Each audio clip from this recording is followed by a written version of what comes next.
Florida this coming Friday night.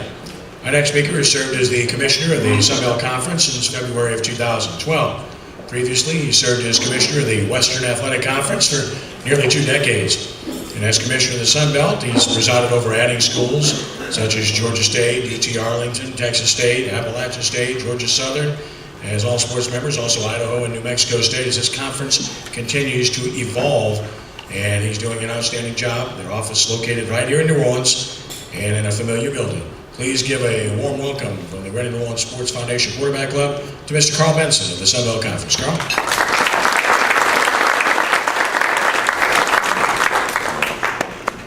Good afternoon, everyone. It's certainly a pleasure to be part of this great organization, one that goes back many, many years, just as the Sun Belt Conference has gone back many, many years. Founded in 1976 as pretty much a Eastern Sun Belt type of a conference. However, there was a charter member of the Sun Belt back in 1976. It was locally represented. The University of New Orleans was a charter member of the Sun Belt back in 1976, along with South Alabama, Georgia State, Jacksonville, Florida, University of North Carolina, Charlotte, and University of South Florida were the charter members of the Sun Belt back in 1976. And I guess when you look at that membership versus what it is today, and you look at the entire landscape of intercollegiate athletics over the last several decades, even though the last 10 years and even the last 5 years has been more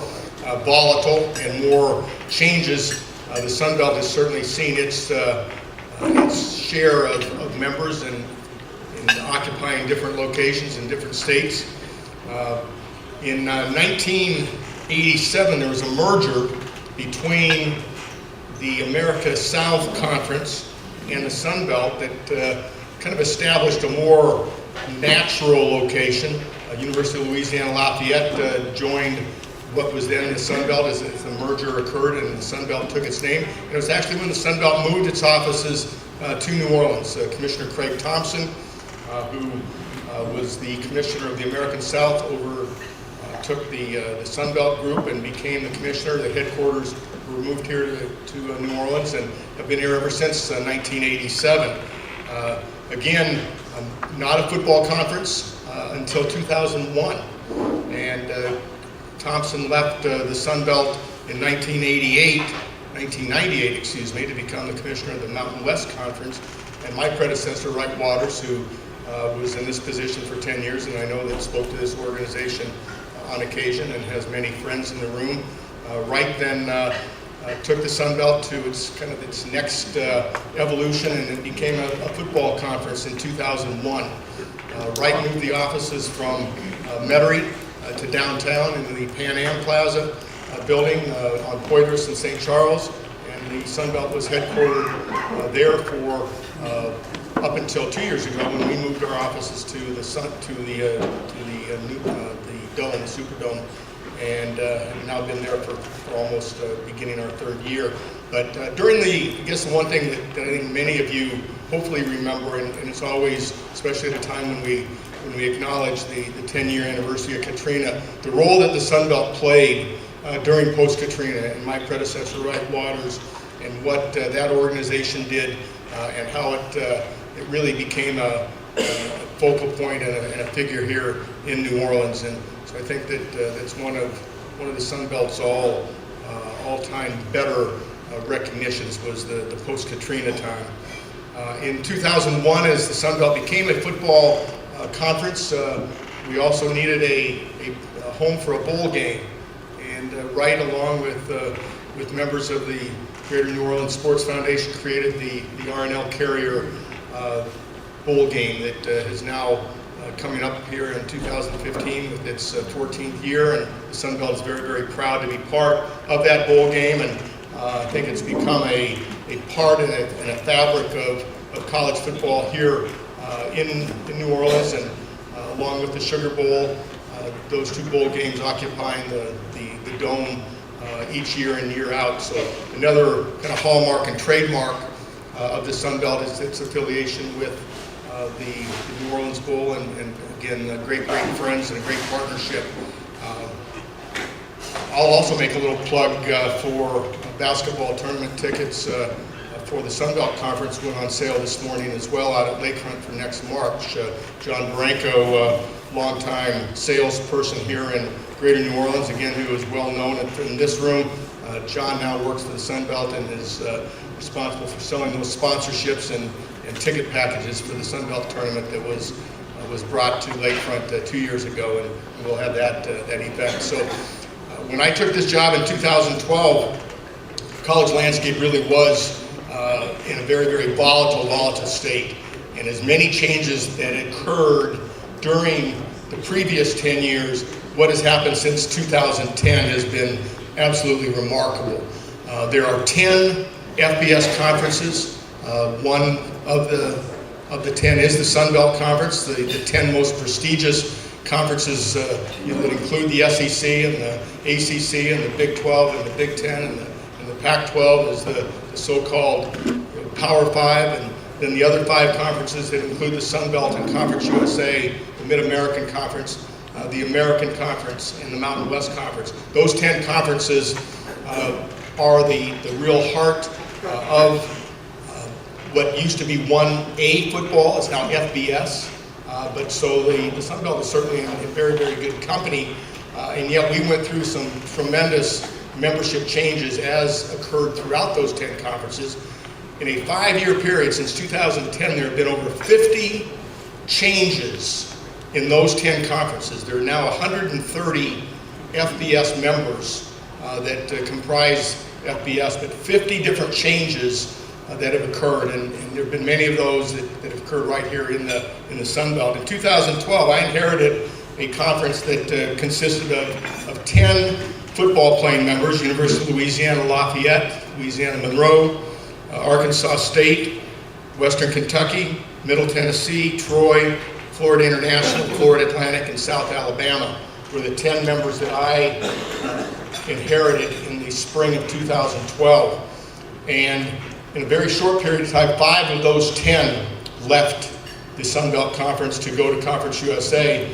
And over the course of the last 2+ years now, we have added 7 football playing schools, and I think there's going to be a map up here behind me that shows the current football membership of the Sun Belt Conference. 2 weeks ago, we added our 12th team, Coastal Carolina, which became the 7th team in 2 years to join the Sun Belt. As you see, there are 2 kind of non-geographic members of the Sun Belt up there, Idaho and New Mexico State. During this time of conference volatility and all the conference changes, as positive as it was and as much more revenue was put into the system, there were casualties. College presidents got fired over expansion and over membership. Athletic directors got fired. Some of my commissioner colleagues got fired. 2 conferences went out of business on the football side. One, my previous conference, the Western Athletic Conference. The other, the Big East Conference, that transformed itself into the American, that Tulane is now a member of the American Conference.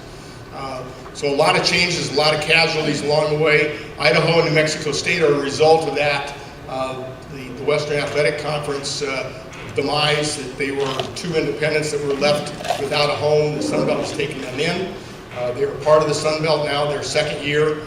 Those of you that read the blogs and read the various websites know that their membership is a 4-year agreement that will be reviewed after this year. And even though we feel like we've come to a time of stability with the Sun Belt, we also know that perhaps there could be other changes occurring based on the status of New Mexico State and Idaho.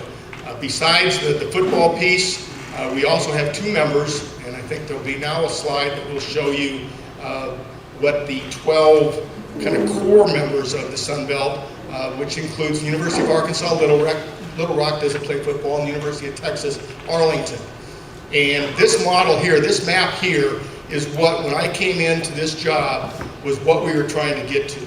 We were trying to get to a regional alignment of similar and like universities, and knowing that it was going to be important to stay in the state of Texas from a recruiting standpoint, and being in Georgia, we needed to get to 2 divisions. and we needed to get to 2 divisions, not necessarily for the sport of football, for all of our other sports, for other 19 championships, and for all of our other student athletes in those 19 sports that sometimes, oftentimes, don't have the luxury of getting on airplanes to travel to a single game a week, as is the case in football. They have to get on buses multiple times during the course of the week to play multiple contests, regular schedule. And we needed to put together something that was going to be in the best interest of our student athletes. This model here solves that. It took, unfortunately, a couple of years to get to this model. And our men's and women's basketball coaches, after surviving last year in a conference that, if you look at this map, last year our conference spread is an 11-team league from San Marcos, Texas at Texas State to Boone, North Carolina. And that was a real heavy demand on our student athletes.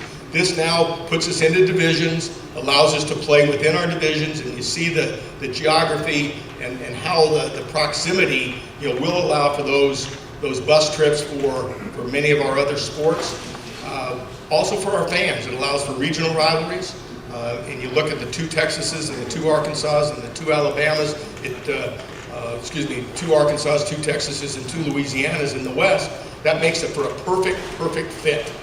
And you go to the East and the 2 Alabamas with Troy and South Alabama, the 2 Georgias with Georgia Southern and Georgia State, and now Appalachian State and Coastal Carolina, 1 in North Carolina, 1 in South Carolina. We really believe that we've put together a conference that makes sense, and in a time when conferences do stretch across time zones and thousands of miles, and again, with all due respect to the American Conference, it goes from Storrs, Connecticut to Houston, Texas, or Conference USA that goes from El Paso, Texas to Richmond, Virginia.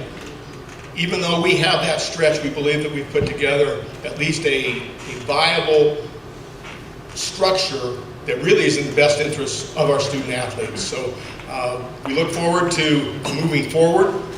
Back in 2001, when we had a single bowl game here in New Orleans, we've now created 3 other bowl games that the Sun Belt teams and student athletes get a chance to play in. The GoDaddy Bowl in Mobile, the Raycom Camellia Bowl in Montgomery, Alabama, and then this year the launch of the Auto Nation Cure Bowl in Orlando, Florida.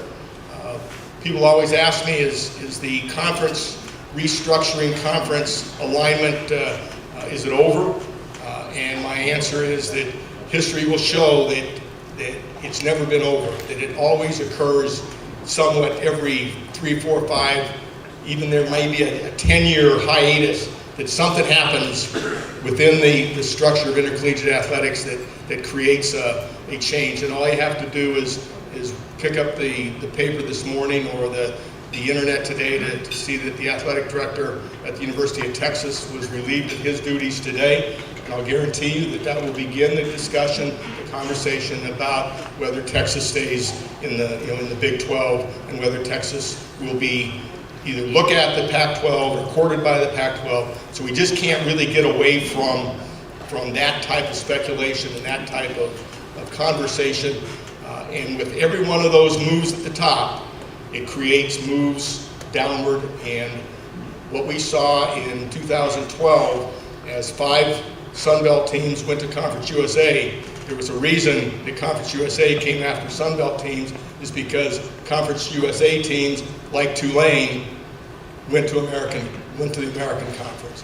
And I think that and hope that we have at least created some stability within our group of 5, and that's what we refer to as the group of 5. And in the new CFP structure, we do have a place at the table in the CFP, along with the quote Big 5. Our champion does qualify for one of the 4 semifinal games if they reach that number 4 spot. But probably more important than that, and this is what I'm trying to really hone in on with our membership, is that we really need to focus on our peer conferences. And we need to focus on the American and Conference USA that really share our footprint. And when you look at those 3 conferences, we're all in the state of Texas. We're all in the state of Louisiana.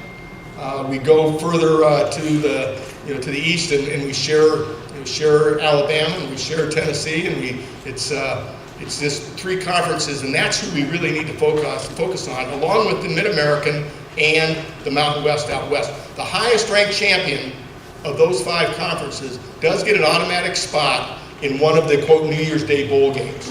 And last year in that first model of that new structure, Boise State was the highest ranked champion of the 5. They played in the Fiesta Bowl. This year the table is clear, and a Sun Belt champion will be considered for one of those 5, and the highest ranked. It's the same selection process as the CFP, the 13 committee members that select the top 4 teams. Those committee members select the highest champion from our 5. So just as important is when you start seeing the polls come out by that committee, start tracking to see who's the highest rated team in the American, highest rated team in the Sun Belt, Conference USA, Mid-American, and the Mountain West. And so that's a little bit of the landscape in terms of college football, the bowl system. No, I'm not related to Karl Benson, so I too won't be able to talk about his lawsuit. I've tried to adopt him from time to time, but he really hasn't taken that hint. But I am more than happy to entertain questions. In my previous days, this is my 25th year as a commissioner, and I've been in front of these types of groups, and I always used to ask whether there's any media in the crowd. Because if there was media in the crowd, you had to kind of watch and be careful to what you say. And today, every one of you out there is part of the media. You all have cameras, you all have recorders, and everything that I say is going to be tweeted here within 5 minutes. And is fortunately, some coaches, administrators have learned that these types of gatherings can be very, very detrimental to their careers. So I will try to answer everything. I always used to also say I'll talk about anything except officiating.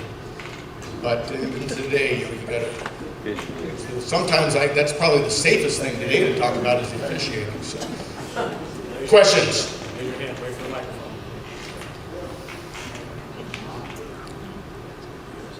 I've been known to cover a lot in a short period of time, so I hope that means that there aren't any questions. But would be remiss without acknowledging the Greater New Orleans Sports Foundation table over here and what they've done to energize this organization and the partnership that we've established with them. Just one other side, that the move into the Dome was an interesting move in that when I came on board here, I was given the green light to move the conference office out of New Orleans if it made sense, if there was a site for a basketball tournament.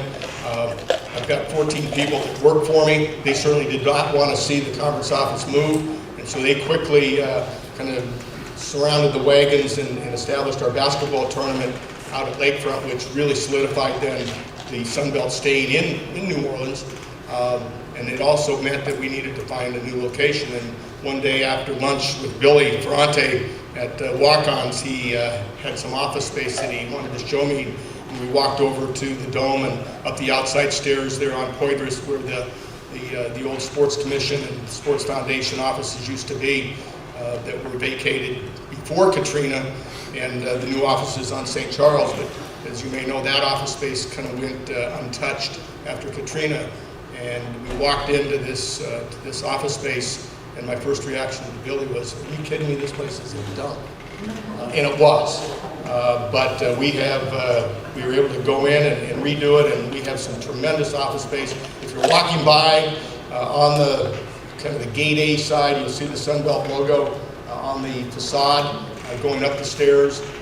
Please stop in. We think that it's part of history that we're able to be in that office space where some of those early deals were made to bring events to New Orleans, whether it was Super Bowls or Final Fours.